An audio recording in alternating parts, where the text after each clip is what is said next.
শিক্ষা প্রতিষ্ঠানে ছুটি বাড়ছে। করোনা পরিস্থিতি বিবেচনায় ধাপে ধাপে ছুটি বাড়ানোর বিকল্প নেই। এইচএসসি ও সমমানের পরীক্ষার বিষয়ে সিদ্ধান্ত জানানো হবে আগামী সপ্তাহে।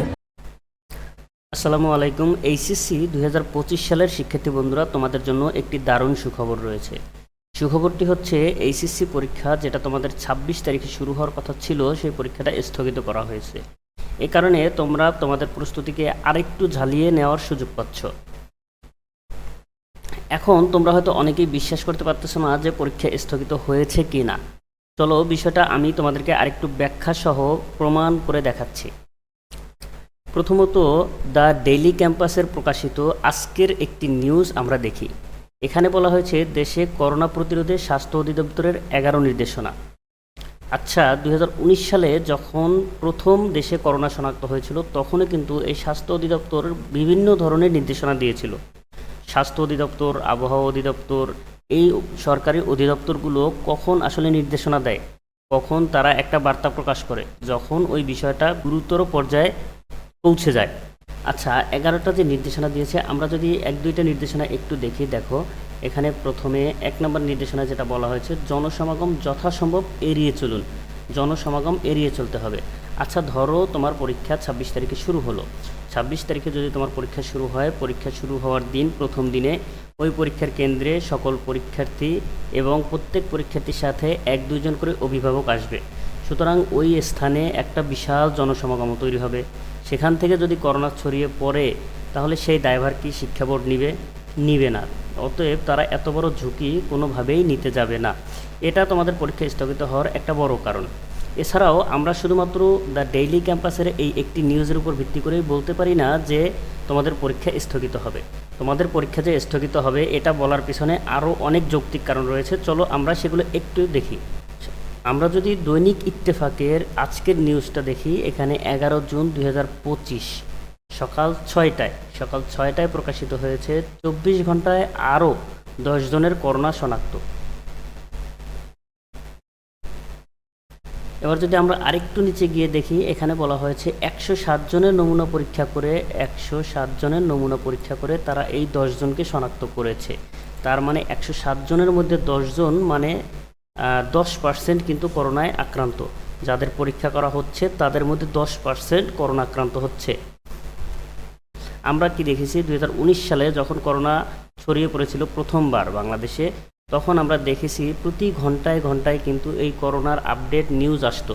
আমরা নিউজ চ্যানেলগুলোতে দেখতাম প্রতি ঘন্টায় ঘন্টায় এর নিউজগুলো আপডেট হতো। ঠিক ওই রকমই কিন্তু এই যে 2025 সালে এসেও আমরা আবার সেই নমুনা দেখতে পাচ্ছি। যেমন দেখো, এই যে আজকে যে নিউজটা প্রকাশিত হলো, তার 2 ঘন্টা পরে আবার আর একটা নিউজ প্রকাশিত হলো। ওই নিউজটা ছিল সকাল 6টার, এই নিউজটা আসলো সকাল 8টায়। এই নিউজটাতে বলা হয়েছে আবারও চোখ রাঙাচ্ছে করোনা, পরীক্ষার জন্য পর্যাপ্ত কিট নেই। অর্থাৎ একদিনের মধ্যে বাংলাদেশে করোনা পরীক্ষা করার যে কিট, এই কিট কিন্তু শেষ হয়ে গেছে।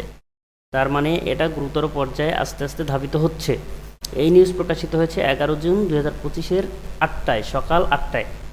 দৈনিক ইত্তেফাক পত্রিকায় প্রথমে সকাল 6টায় একটা নিউজ আসলো, 8টায় আর একটা নিউজ আসলো, তার ঠিক 3 ঘন্টা পরে আবার নিউজ আসলো, আবারও করোনা পরীক্ষা শুরু হচ্ছে হাসপাতালগুলোতে। দেখো, একই পত্রিকায় একই দিনে 2 ঘন্টা পর পর যে আপডেট আসতেছে, এটা কিন্তু আমরা ওই যে 2019 সালের নমুনা পাচ্ছি।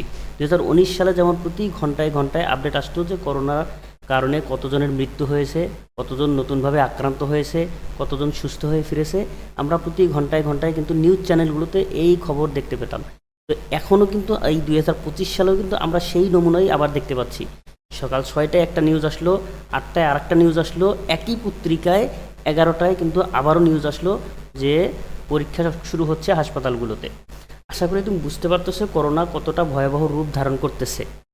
আচ্ছা, এবার আসি, এই করোনার ভয়াবহ রূপ ধারণ করার কারণে এইচএসসি পরীক্ষা স্থগিত হওয়ার সম্ভাবনা কতটুকু, এটা যদি আমরা আরেকটু বিশ্লেষণ করি। এইচএসসি পরীক্ষা স্থগিত হওয়ার সম্ভাবনা কতটুকু? আচ্ছা, প্রথমত আমরা দেখি, এখানে স্বাস্থ্য অধিদপ্তর থেকে যে 11টা নির্দেশনা দিয়েছে, তার মধ্যে যদি আমরা 2-1টা নির্দেশনা দেখি, মনে করো প্রথম নির্দেশনাটা যদি আমরা দেখি, এখানে বলা হয়েছে জনসমাগম যথাসম্ভব এড়িয়ে চলুন।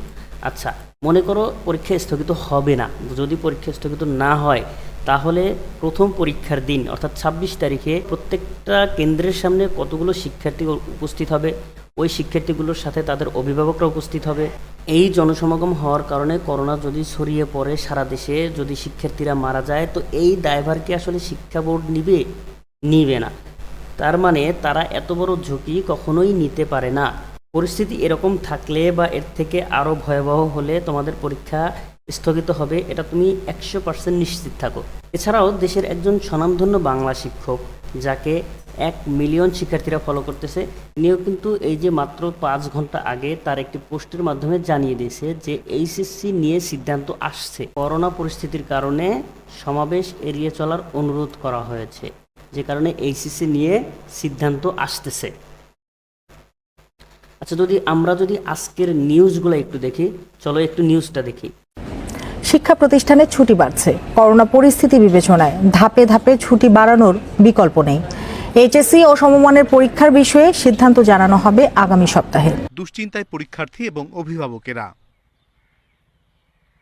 এই পরীক্ষার বিষয়ে সিদ্ধান্ত জানানো হবে আগামী সপ্তাহে।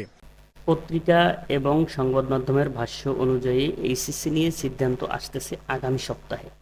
আগামী সপ্তাহ বলতে আমরা বুঝি, এই যে যদি আমরা একটু ক্যালেন্ডারটা দেখি, আজকে 12 তারিখ বৃহস্পতিবার, আগামীকাল শুক্রবার 13 তারিখ, অর্থাৎ শনিবার, মানে হচ্ছে আগামী সপ্তাহ 14 তারিখ আমরা আপডেট পেয়ে যাব যে তোমাদের এই পরিস্থিতি মোকাবেলা করে এর মধ্যেই তোমাদের পরীক্ষা চালিয়ে যাবে কিনা বা স্থগিত হবে কিনা। যদি স্থগিত হয়, কতদিনের জন্য স্থগিত হবে, নতুন রুটিন ইত্যাদি নিয়ে আমাদের আপডেট ভিডিও আসবে আগামী 14 তারিখ। অবশ্যই আমাদের চ্যানেলটিকে সাবস্ক্রাইব করে রাখো, তাহলে তুমি একদম পিওর নিউজটা তুমি পেয়ে যাবে। তবে পরীক্ষা স্থগিত হোক কিংবা না হোক, তুমি কিন্তু তোমার প্রিপারেশনে কোনো ঘাটতি রেখো না। আর সামনে মাত্র কয়েকটা দিন বাকি আছে, 12-13টা দিন। তুমি এই 12-13টা দিন তোমার সর্বোচ্চ দিয়ে প্রস্তুতি নিতে থাকো। সবার জন্য শুভকামনা। আল্লাহ হাফেজ।